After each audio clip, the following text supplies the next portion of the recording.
I'm joined now by Congressman Elijah Cummings of Maryland, ranking member of the Oversight Committee. Congressman Cummings, I appreciate your time. Thanks for being with us. Good to be with you. So my question out of the gates to you is, are we less safe now, and really what damage has been done? And as I ask you that question, I quote from the new NSA director, who specifically said that the revelations, in his opinion, do not lead him to the conclusion that the sky is falling. So is the sky falling? How big is the damage? I don't think necessarily the sky is falling, but I think there has been substantial damage, and I think it would be a good idea if we could bring Mr. Snowden back here to our country to face justice and perhaps see everything that he has. Keep in mind that there's a lot of things that he has that we are not sure about. He's released quite a bit of information already.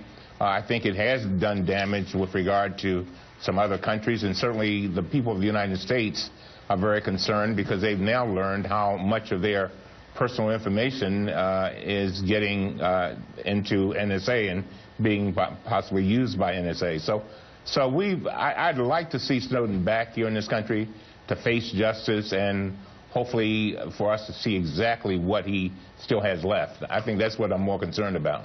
Separately, I want to ask you on the topic of Ahmed Abu Khattala. Of course, he is one of the Benghazi suspects accused in the murders of 4 Americans, including the ambassador Chris Stevens in Benghazi, Libya. He was arraigned in federal court in an unusual Saturday hearing. He pled not guilty. So what is your take on what the U.S. should do with Abu Khattala? The critics have said that he should be taken to Gitmo and tried as an enemy combatant. He was interrogated for 10 days aboard a Navy vessel. So do you think that we risk losing critical intelligence by Mirandizing this individual and taking him back to the U.S.? No, I think that we're proceeding in the proper fashion.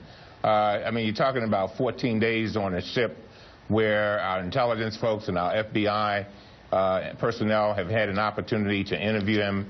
They said that he did provide information. It's interesting that one of the things that he said was that the attacks were caused, in part at least, by the video, which I find very interesting. And so I think we should proceed. Keep in mind, we've had great experience, very positive experiences trying terrorists in civilian courts. This president has made it clear that he's not sending anybody to Guantanamo. As a matter of fact, President Bush came out against Guantanamo and then sent some 500 detainees out of there. So I think we're on the right track. I have very much confidence in the U.S. Attorney's Office, and I'm sure they'll do a good job. Well, there's one man who disagrees with you, and that is the chairman of the Intelligence Committee of the House. That's Chairman Mike Rogers. This is what he said on CNN, and I want to get your take. Sure.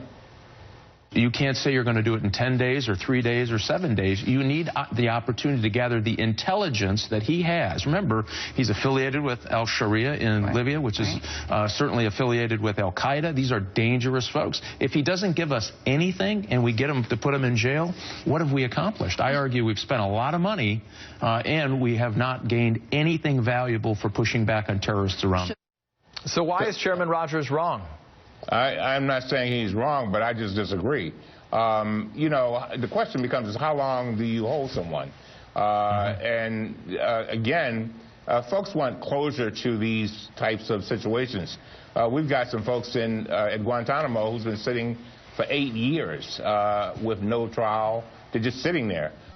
At some point, we have to bring people to justice. Not only does it bring closure for the people of our country, but it also brings closure for the families. And so I think we need to bring him to justice.